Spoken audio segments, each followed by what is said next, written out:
എൻ്റെ പ്രിയപ്പെട്ടവരെ, നമ്മളിന്ന് പരിശുദ്ധ അമ്മയോട് ചേർന്നുകൊണ്ട് ഈശോ തിരുസന്നിധിയെ പ്രാർത്ഥിക്കുകയാണ്. ഓരോ പ്രാർത്ഥന കഴിയുമ്പോഴും ഞാൻ നേരത്തെ പറഞ്ഞതിലുള്ള ആമേനെന്ന് പറയണം.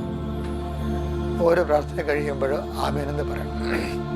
നമ്മളത് അക്സെപ്റ്റ് ചെയ്യുന്നു എന്നതിൻ്റെ അർത്ഥമാണ്, നമ്മളത് അംഗീകരിക്കുന്നു.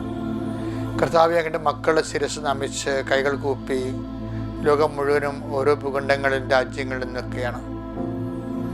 അവരുടെ എല്ലാ ജീവിത മണ്ഡലങ്ങളും വ്യത്യസ്തമാണ്, ഒരിക്കലും പരസ്പരം പൂരകമല്ല.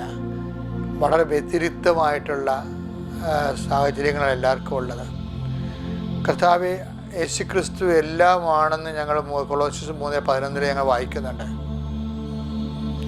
അതനുസരിച്ച് കൊണ്ട് കർത്താവ് എല്ലാ മേഖലകളിലും എല്ലാമാകാൻ, കർത്താവിൻ്റെ കൃപ ഞങ്ങളിലേക്ക് ആവസിക്കാൻ, അവൻ പറയണ പോലെ ചെയ്യാൻ വേണ്ടി അമ്മ പറയുന്ന വഴിപാട് വചനങ്ങൾ അനുസ്മരിച്ചുകൊണ്ട് ഉടമ്പടി ചെയ്തിരിക്കുന്ന എല്ലാ മക്കളെയും സംബന്ധിച്ച് പ്രാർത്ഥിക്കുന്നു.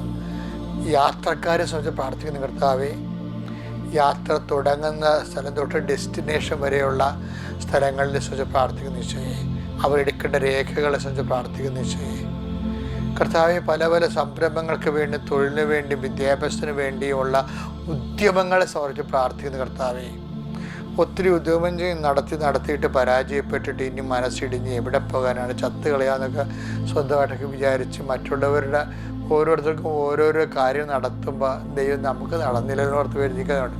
കല്യാണം നടക്കുമ്പോൾ വിഷമമാണ്, കാര്യം നമ്മുടെ കല്യാണം നടക്കണില്ല. മറ്റവർക്ക് ജോലി കിട്ടുമ്പോൾ നമുക്ക് വിഷമമാണ്, കാര്യം നമ്മുടെ കാര്യം നടന്നിട്ടില്ല.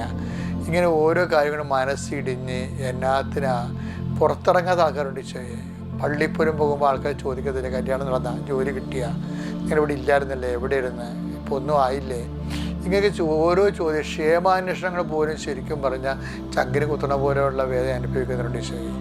പലതരത്തിൽ വേദന. അതാണ് help those who have kind of travails എന്നങ്ങ് പറഞ്ഞത്. എല്ലാ തരത്തിലും വേദന അനുഭവിക്കുന്നുണ്ട്. അവരെല്ലാം നീ സന്ധിക്കണ പ്രാർത്ഥിച്ചു. ഈ ഒരു പ്രാർത്ഥന അതിനു വേണ്ടിയാണ് നീ ചെയ്തത്. അമ്മയുടെ പ്രത്യക്ഷത്തിൻ്റെ 20ാമത്തെ വർഷത്തിലാണ് ഈ പ്രാർത്ഥന തുടങ്ങിയത്.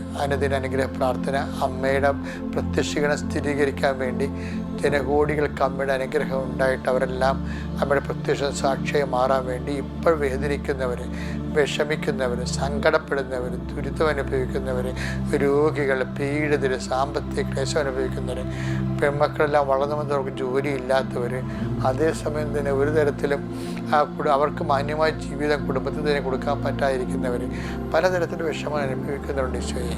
മാതാപിതാക്കന്മാർ തുഴഞ്ഞ് കരയേറി അക്കരെ ജീവിതത്തിൻ്റെ അക്കരെ എത്താൻ വേണ്ടി തുഴച്ചില്ലേ, കൈയും കാലം തളർന്നു പോയിട്ട് കിടപ്പിലായി പോയവരുണ്ട്, സംസാരിക്കാൻ പറ്റാത്തവരുണ്ട്, എന്ത് ചെയ്യുമെന്ന് അറിയാൻ പോലെ അങ്ങോട്ടും ഇങ്ങോട്ടും എന്ത് ചെയ്യുമെന്ന് അങ്ങോട്ടും ഇങ്ങോട്ടും ചോദിക്കുന്നുണ്ട്. ആർക്കും ഉത്തരവില്ല.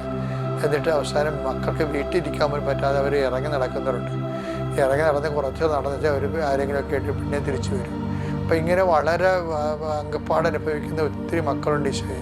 അവരെല്ലാം നീ ഇന്ന് ഓർക്കണം, അവരെല്ലാം നീ സന്ധിക്കണം. അവർക്ക് വേണ്ടിയെല്ലാം പറ്റുന്നത്ര എൻ്റെ ഈ പ്രാർത്ഥന കൂടുന്ന മക്കളെ നിങ്ങൾക്ക് പറ്റുന്ന പോലെയൊക്കെ എല്ലാവരും സഹായിക്കാനും ദൈവത്തിൻ്റെ കൃപയെ വളരാനും സുവിശേഷ സാക്ഷിയാകാനും ദൈവം നിങ്ങളെ സഹായിക്കട്ടെ.